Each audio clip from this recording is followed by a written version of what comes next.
Is the March 25th, 2025 City of Stoughton Finance Committee meeting, and I will call us to order. In terms of roll call, it looks like the only person missing is Adrian right now. And I will certify that we are in compliance with open meetings law. I believe she let us know she wasn't going to be at council, so Okay. I'm assuming she's not going to be here. Okay. Yep.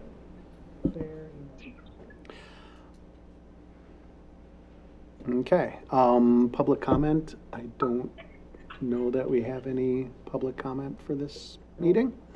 All right. Communications and presentations. Do committee members have any presentations or communications? Otherwise, I believe Nicole Marie, you're up. It's the Nicole Marie Show. Here we go. So we had just one communication.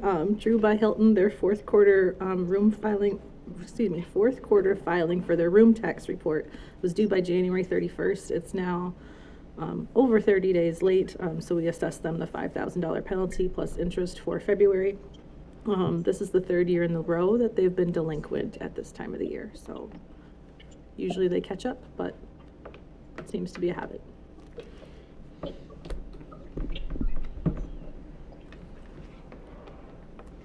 All right. Okay. I'd say we send them a reminder, but it seems like that would be a recurring thing you'd be ready for, but.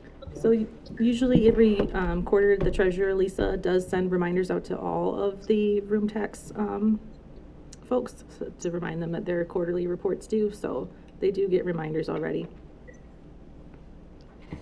Just one follow-up question. In years past, when they've been late, have they paid the fine or have we? Yes. Okay, perfect. So they've paid the fine, they've paid whatever interest then accumulates. Okay. I had hoped they were in the prior quarters that they had seemed to be paying it. I was hoping that would have held true, but no, it seems to be this end of the year deal that gets it, so.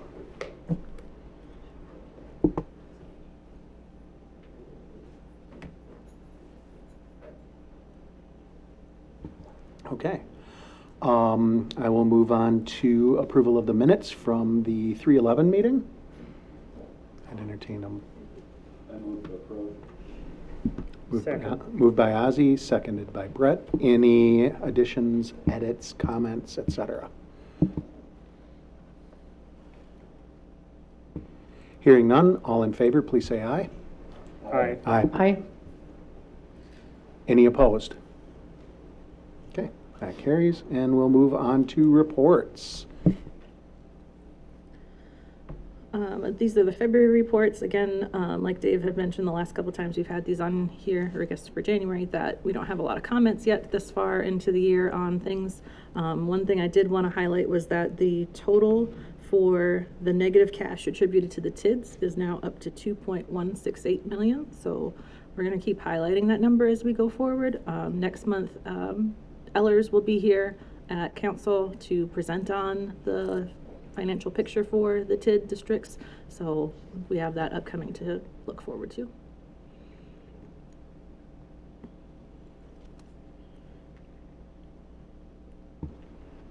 Okay, any questions on those?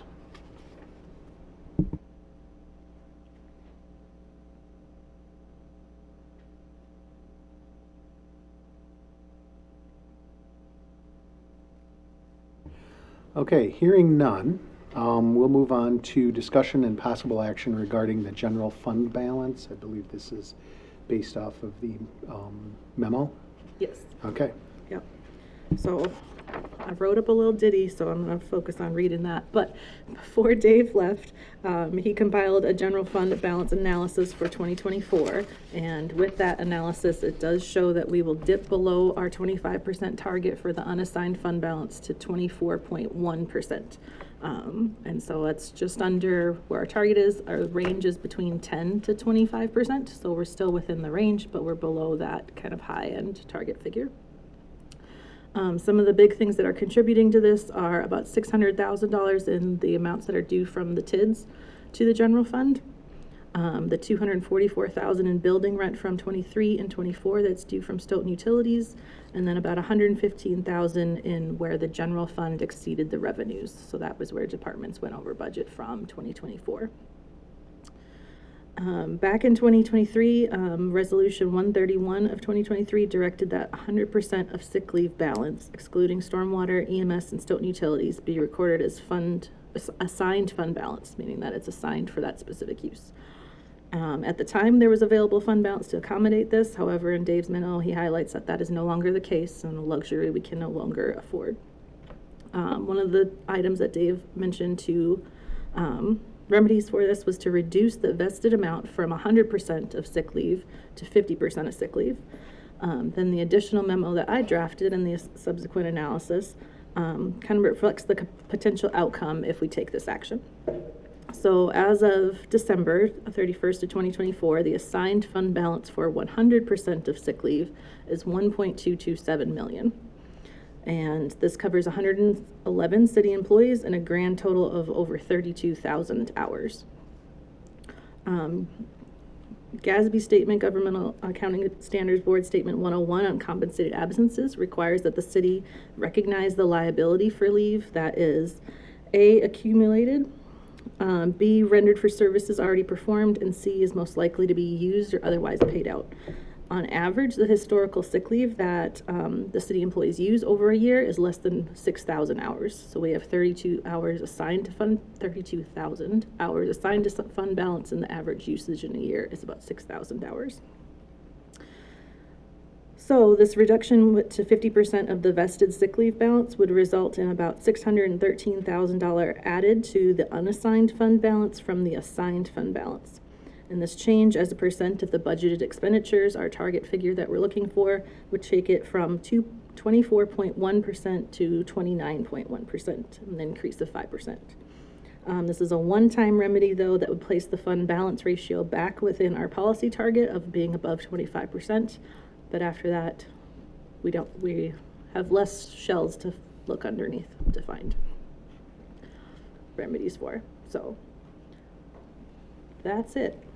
Any questions I can help answer on that or discussion? Cole Marie, how does this, or what, would this have an audit impact? Is that why we would make this, or have the recommendation of the shuffle to the 50% and move it from assigned to unassigned? Would that have an impact on audit, or? It doesn't have an impact on an audit. It does have an impact on any upcoming borrowings. So that's something that Moody's looks at whenever they're doing our rate analysis for when we do our borrowing for the capital improvement projects. That's kind of targeted to be kind of May, June-ish. Usually by July is kind of the late end of when we issue that. So that's why in Dave's memo, he indicated that making a change by May 31st would be wise, so that way the books are adjusted before then, so that when they do their analysis, we can show that, hey, fund balance was here at the end of 24, we've taken action, and here's where it sits for 25 right now.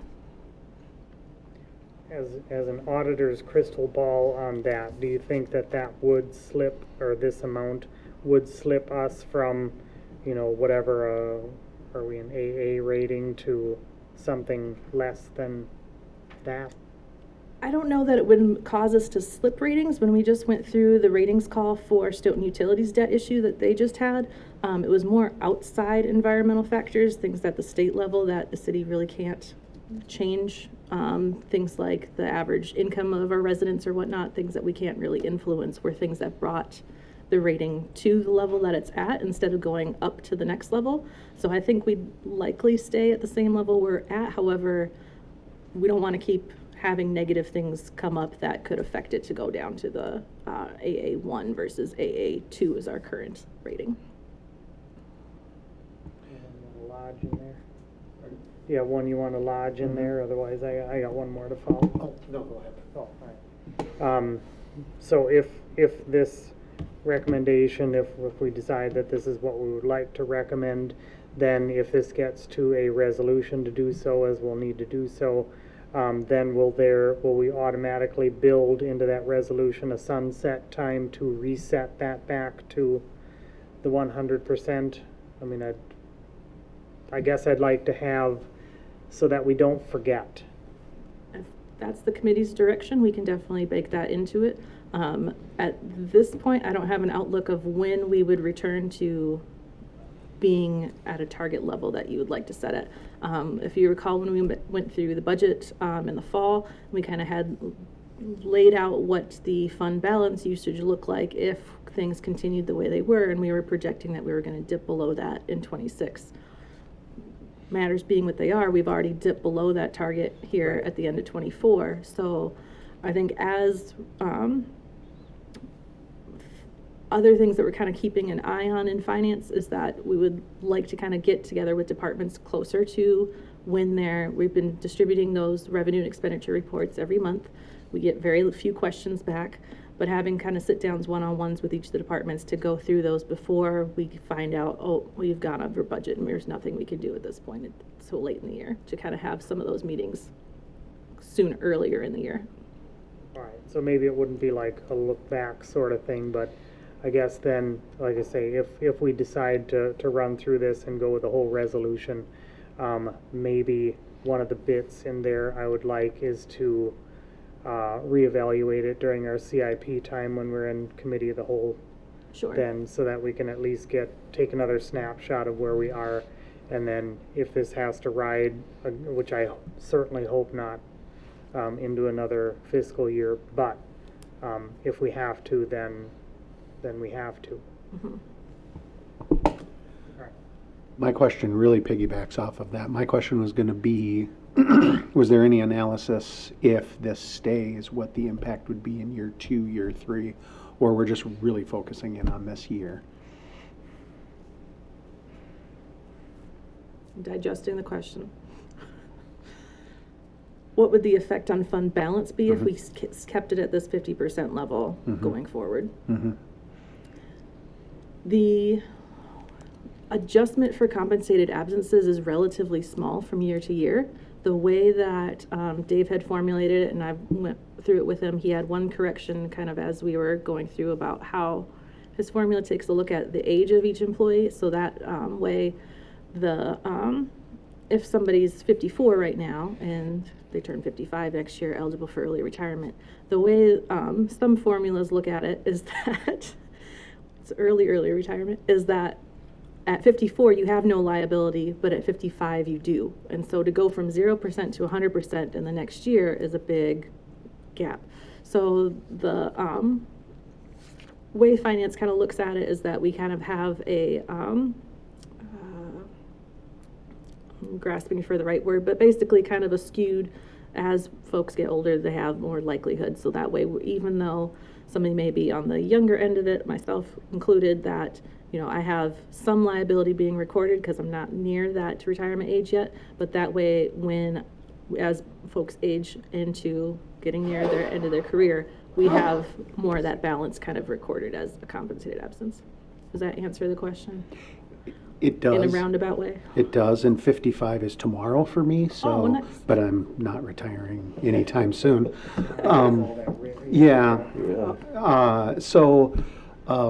I'm in agreement with you, Brett, that I think it's a good idea, even if we don't have a formal sunset, to put something in the resolution, whether that's an amendment or whatever, to have a look back at a certain point, just to see where we are. Easiest would be to build that into committee of the whole budgeting or CIP. So, because that if we're at about September-ish, October-ish, when we're starting to re-look at that, that'll give us a 6-month later time point to look at that.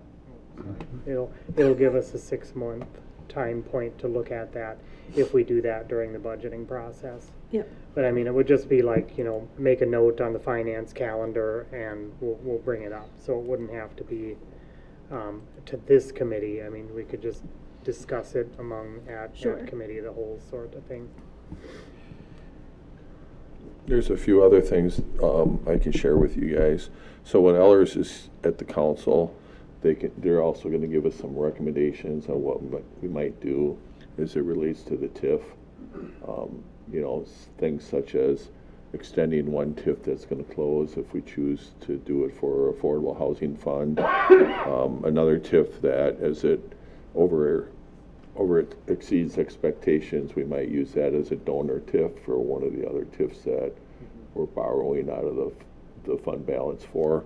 All the money that comes out of the TIF at some point will get paid back. When that'll occur, hopefully they'll be able to give us some insight on the timing of that so we can understand where the fund balance is going to be at the point where hopefully it gets built back up to where it was. I believe the borrowing for utilities was somewhere around 4.25%, I think is what I heard.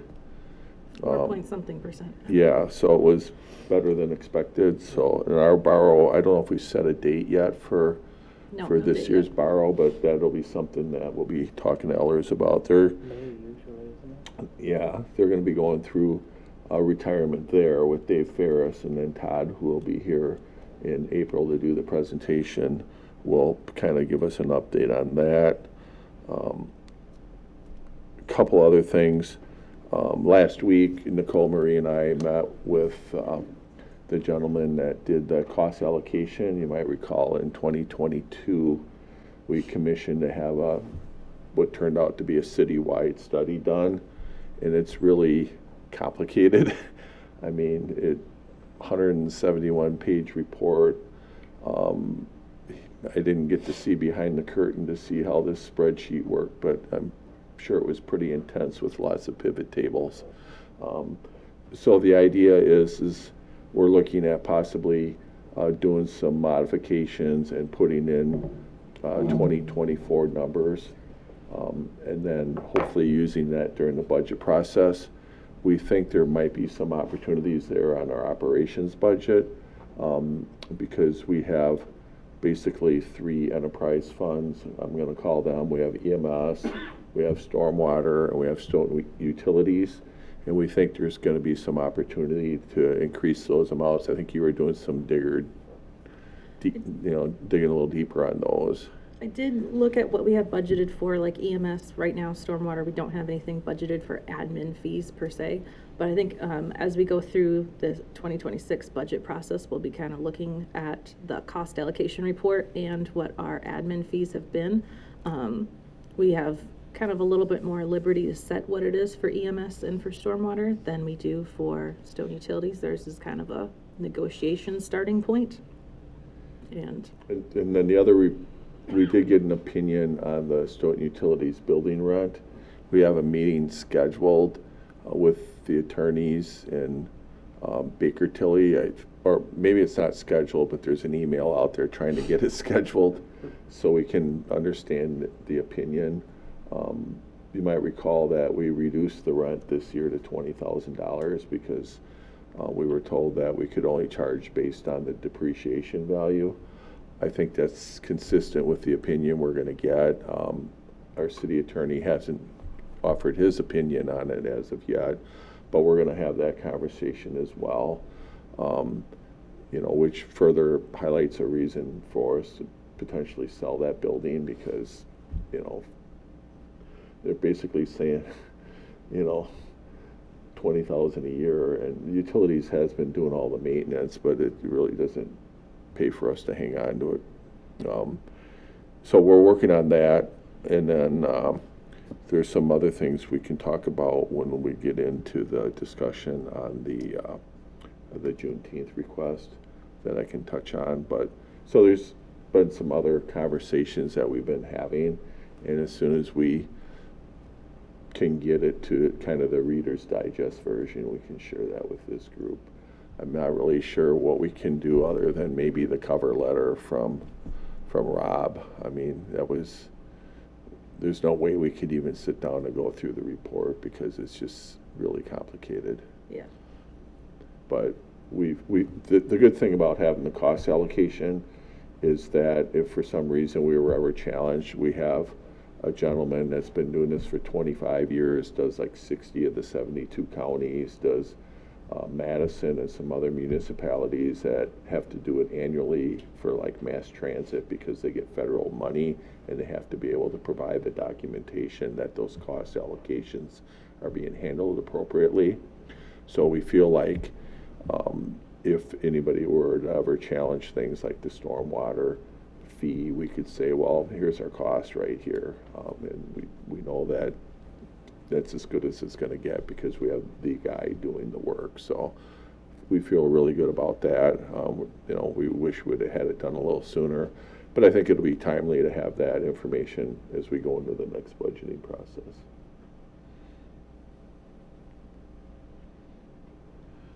Any questions from Greg or Tanya or Ozzy?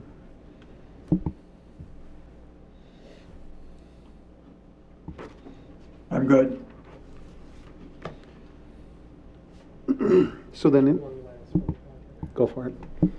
Again, if we decide to make this recommendation to do this, I want us to be super careful about, it just seems like we're keep pushing ourselves into a situation where we've been careful for so long with how we handle our finances and how we've managed all our monies and things like that. But in having to go into unassigned fund balance for budgetary reasons and then continuing to have to dip into this, it concerns me at least. So we just have to be careful. So the question that I have is, we had this resolution 2023. Is that just an example of, or the policy kind of structures that we're operating under right now? And we would end up, at this point, are you looking for a recommendation from us so that we can get a resolution written up for the next meeting probably? Yep, so I'd be looking for a recommendation if we are in agreement with moving to the 50%, then we'd kind of look at that resolution that was passed previously and use that as a framework to set the policy remedy that we're looking for. So I guess the first question before we get to how we would structure it is are we in agreement as a committee that this is a direction we want to go? Reluctantly so. I don't think we have much of a choice. I would agree. All right. Okay. And then to the previous point made by, I should say Alder Schumacher, not Brett, but having either a sunset or a look back period so that we know for sure we need to keep an eye on this and try to get back into alignment as quickly as we can fiscally. Yeah, I can help work on the draft language for that resolution on kind of where I'd like to see it Sure. come back up. Appreciate that. I'd be happy to participate if for no other reason than my learning.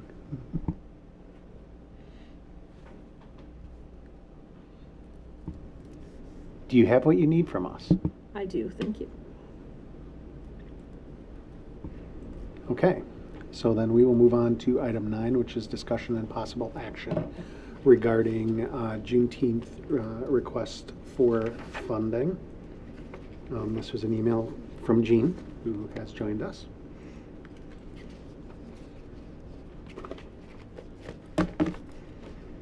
I don't have a whole lot to add on there, other than Alder Lugaki submitted the request that's in the packet to allocate $3,500 towards the Juneteenth programming. From a finance perspective, as we just discussed, the unassigned fund balance, there weren't any budgeted funds assigned to this, so anything that would be allocated would come from the unassigned fund balance that we just discussed, so. So a couple things I'll add. I did get a request today, which I'll have to talk to Director Abear. We did take picnic tables and garbage cans to the event last year, so hopefully we'll be able to do that this year to help support the event. One thing I wanted to let you know is Nicole Marie and I met with Abba Tucker. She's a consultant that's been working on the IDEA plan. And one of the things we discussed was, how much funds were left to complete the plan and how she's going to go about doing that. And we feel like we'll be able to complete the plan. We won't have any money left over. One of the things we're having conversations with is there's a survey component, and we're going to see if we could potentially integrate some of those questions when we do our comprehensive plan survey and roundtables to some basic stuff as it relates to growth. And then depending on what comes out of that, if we need to do a supplemental survey, then we would use some of the remaining funds for that. I was looking at that as a potential opportunity to help fund the event, but I don't think that's going to be an option.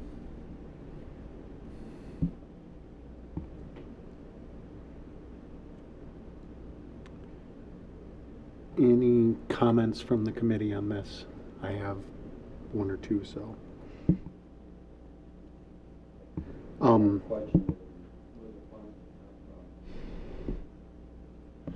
So in the past, what we did is, I believe the first year, and help me along here, I'm trying to remember, you and I talked about this too, Nicole, where you did an analysis on this. So the first year we took the funds from, was it fund balance or ARPA? Now I can't remember. First year, we allocated money from fund balance to do both the plan work that ABA was doing and to fund the 2023 Juneteenth programming. And then in 2024, we appropriated some of the ARPA funds towards the programming. And there are no ARPA funds available for this year. So last year, I think we appropriated, I want to say 2,500, and then we also had appropriated some money toward the Stoughton Community Foundation. I believe the Juneteenth Committee was able to secure some funds from them, as well as some sponsorship. So this year, the request has gone up to 3,500. Is the cost of, things have gone up as outlined here in the letter. So, the city's going to support the event as much as we can, regardless of the funding, as far as providing some in-kind donations. And some of us, would hope to attend as well. As far as the money, I'm not really sure where it would come from. I guess it would have to come from the fund balance, and that's a conversation that is a difficult one. If I understand it correctly, we'd have to do a budget amendment to get that approved. And I'll put on my Alder Hirsch hat now. See, I'm learning. I have a little concern about establishing a precedent for that, because as valuable and important as this event is, there's a lot of organizations that are feeling a crunch, or fear that there's going to be a crunch because of funding. And it might make it difficult for us.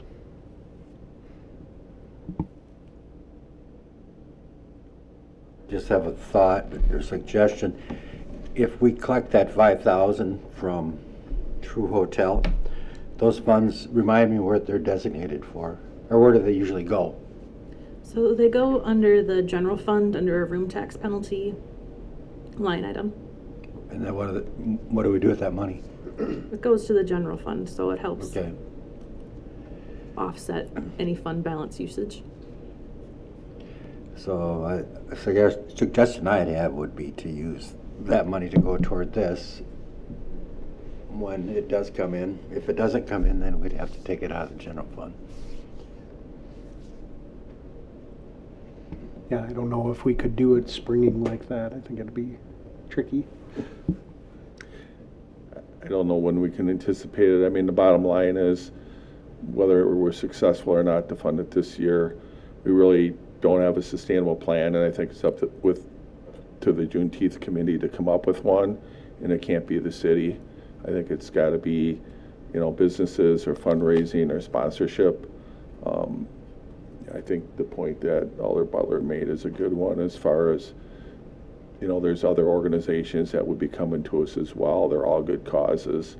That's not the issue here. The issue is really the funding and the precedent, and I kind of feel like the city's helped out with Juneteenth the last 3 years, And my hope was that by now they would have a sustainable funding plan and it wasn't going to include the city.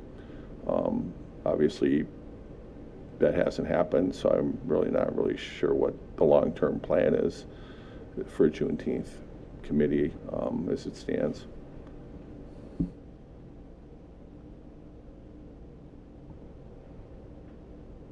Greg, Tanya, anything you want to add? I'm just wondering, did we ever set the precedence when we started giving them money previously in the previous years? Did we tell them that this was a temporary thing and it wouldn't be a guarantee every year and that they should be securing funding elsewhere? That's been my message since year Okay. one. When they first came to us, which actually was probably year 2 or year 3, there was a gap in there because of the pandemic. And you know, the first year I think Mosaic hosted the whole event, and I think the first year the city was involved was at the Chorus House, and we sponsored ice cream. But now the last 2 years, the amount of the ask has increased significantly. Yeah, I would be worried about setting a precedent though for other groups to come in. I mean, a small fee for the event or something like that, or a small donation could help fund some of that stuff, but it's a tough one, especially in these days, this economy.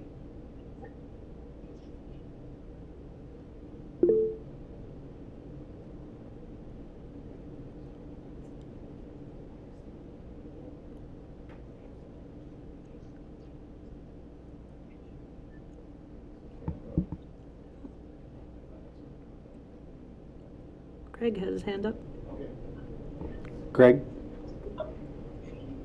Yeah, play the devil's advocate here.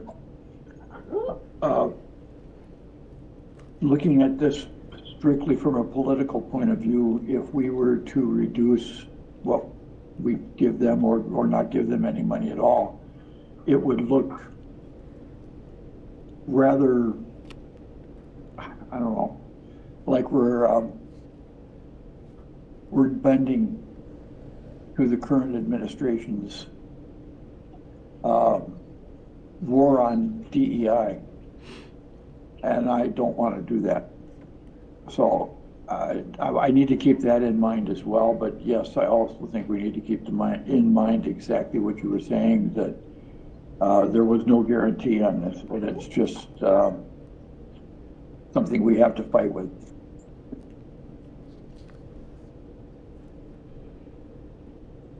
Just my thought.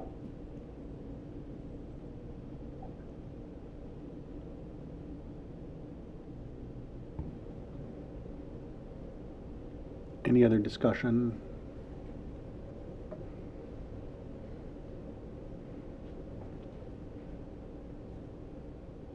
I'm sorry, how many other local events do we put money towards right now? Or it's a ask by ask basis, correct? Yeah, I think we participate in other events. I know, especially the library, they're pretty active. I think some of theirs is funded through the Friends Association that they have and not directly from the city funding toward the library. So, you know, in the past we've had other organizations come to us asking for money, and we basically were one and done, you know, to help them out in a jam. There's, you know, other monies that they can apply for through grants. I mentioned the Stoughton Community Foundation is one. Stoughton Utilities has the Roundup program, which they give money away a couple times a year. It's usually between $500 and $1,000 for organizations. So some of the organizations are indirectly getting city resources, or in that case, it's really coming from the ratepayers that contribute to that fund. And then, you know, some, you know, do their own fundraising activities to raise money for their events. So, or they get sponsorship, which I know that the Juneteenth committee has received sponsorship as well. You know, a big part of the cost, I think, is the food. And, you know, personally, I don't know if that's necessary. to feed, I think it was 400 people last year, without asking for a donation. Personally, I think people could pay what they could and you'd still raise money that way. That's certainly an option. But it just,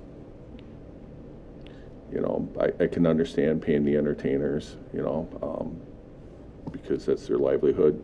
So I don't have a problem with that, but I don't know. It's a tough one. Greg has a great point with the climate that way. I'm wondering if we can maybe do less than the 3,500, but I'm not sure if they have enough time to gather the rest of their funds. And it'd still require a budget amendment. Right.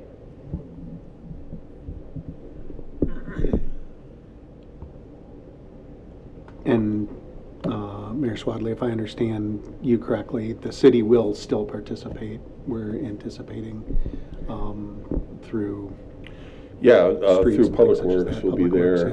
yeah. And I know I went last year, and typically, some of the other organizations were there, the sport as well, the Scouts were there, and some of the other nonprofits or civic organizations. So there'll be an event. It's a question of what does it look like. So.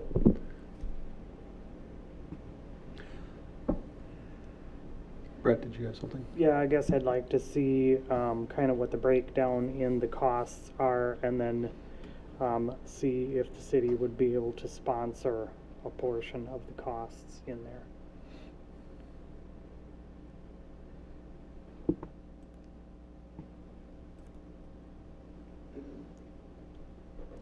That's up to you. Yeah. Jean, did you want to? I'd be open to just adding a little context, because I think you guys have had a nice discussion. And just a couple of comments.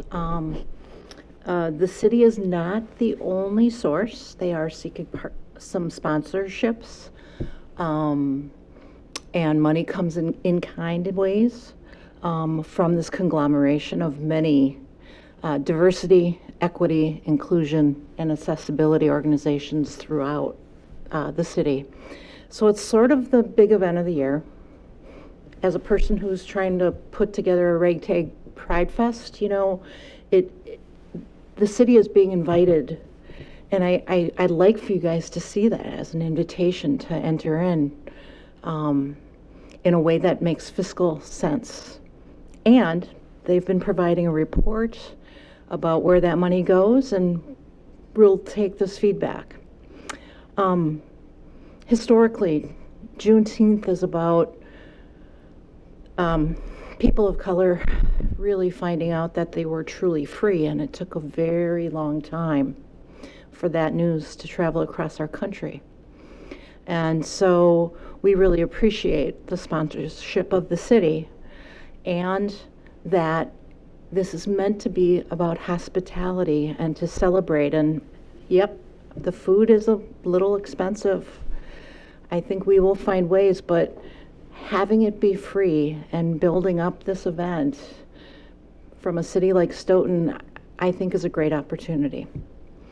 And so that reaching out and that meaning is vitally important. Thank you.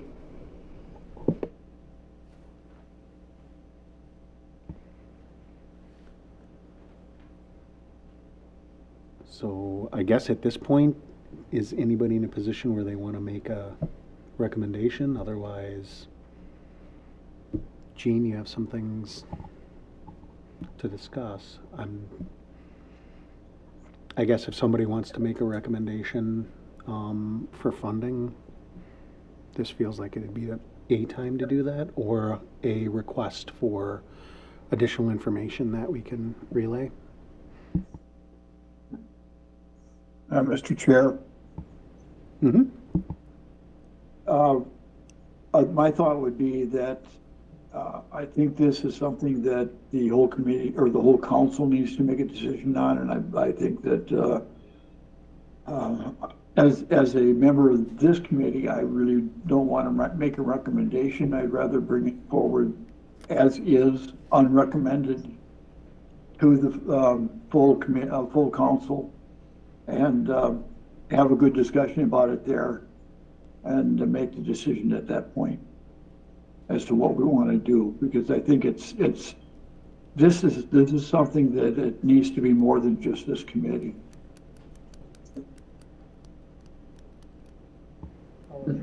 Okay. Okay, so what's the mechanism to bring it to council? Send it to council without a recommendation. Okay, so then that would be at the next council meeting, not tonight. Correct. Okay,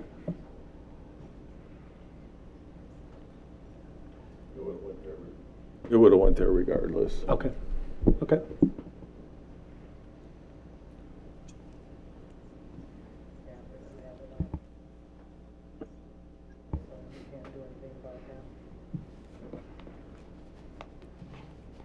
So then do we have to take action to move it forward without recommendation?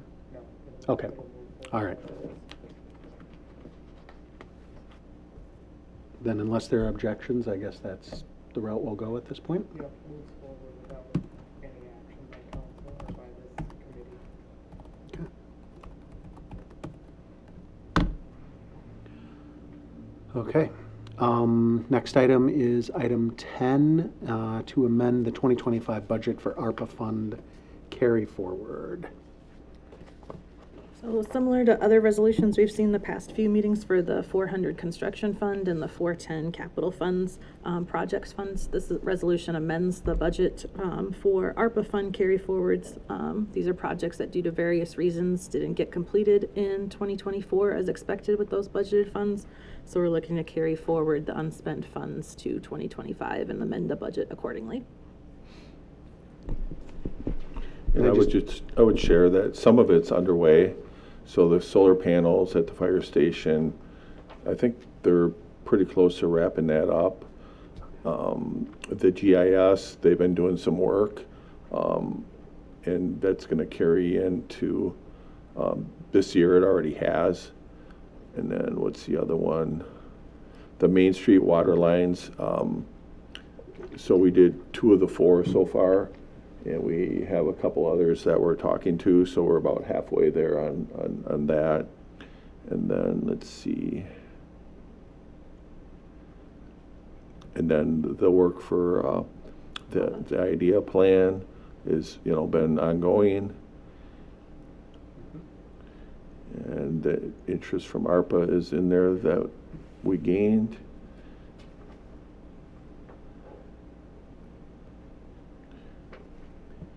And then there's a couple other miscellaneous things that have to do with revolving loan fund. So most of that stuff is just ongoing things. And I think we really anticipated that would roll over anyway. There's really nothing on there that surprises me. We have until the end of 2026 to actually spend those monies, right? We do have until the end of 2026 to spend it. We had until the end of 2024 to obligate it. I did have a discussion with the auditors over what obligated meant. And so we are, have been assured that some other cities have been using resolutions as their form of obligation. I did get an email from the state and local funds recovery, if I remember the acronym correctly, that and our ARPA report is due by April 30th for what was done for 2024, and they will be reviewing that very scrupulously and going after municipalities that need to pay back funds who did not obligate their funds correctly. So we are assured we did it correctly. However, they are going to be paying extra attention to it. And I think you answered my question. My primary question was if there was a more specific timeline on the fire department solar panels, because that was a big chunk, but. Yeah, they started it, then we had that little snowfall, and then I thought I heard they were finishing up here. I don't think it's been activated yet, but I think it's mostly installed. There was still a pile of them over in the parking lot over the weekend that I saw, so they've probably been working on it the last couple days. I got one question. So if we have these, so if these are unspent, sitting in an account, we've accrued interest on other things, have we accrued additional interests on these monies as they sit there longer?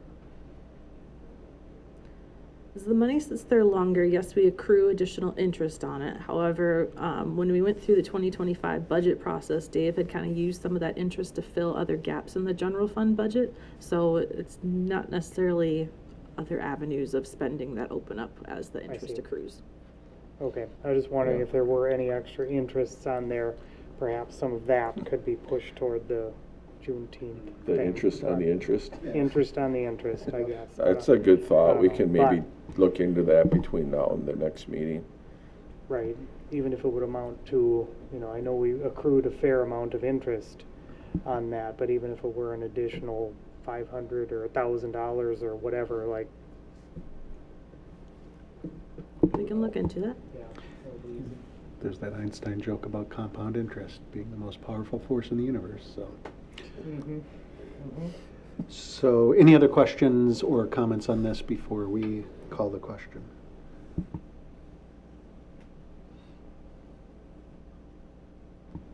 Okay, then I'll entertain a motion to approve this. Move to approve the resolution.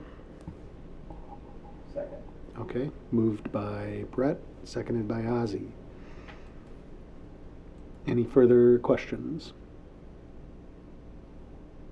Hearing none, all in favor, please say aye. Aye. I, Aye. Any opposed? Okay. The last item is also a resolution to release of irrevocable letter of credit for AARM Group Stoughton Property Release. So AARM Group is also known as Popeyes. Director Munz Pritchard and I reviewed the open letters of credit the city was in possession of and determined that the stormwater activities that the letter of credit was being held for are complete, and so we'd like to return this to them.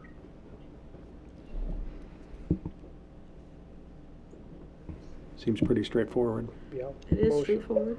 Motion to approve the resolution. Okay, moved by Brett. Second by Ozzy. Any questions, comments, or concerns? Hearing none, all in favor, please say aye. Aye. I, Aye. And any opposed? Okay, that carries. And then we have some future agenda items, investment portfolio review, and that's the Ellers thing next week, or is that a different? I asked Dave what Or 2 weeks the from investment now. portfolio review really meant, and I looked, and he said, well, a list of all our investment funds, so I think that's something I can gather and put together pretty quickly. I don't know why we had left it as low-hanging fruit, but Okay. we can get it done. But that's different than what Ellers will be presenting on at the next council meeting. Okay. And then referendum, sort of Damocles, and then agreement with Stafford Rosenbaum for services of the city attorney. And what's the time frame on that? I know it was a little nebulous. I'll work with the mayor and try to get something back next meeting. All right, sounds wonderful. Anything that anyone wants to add?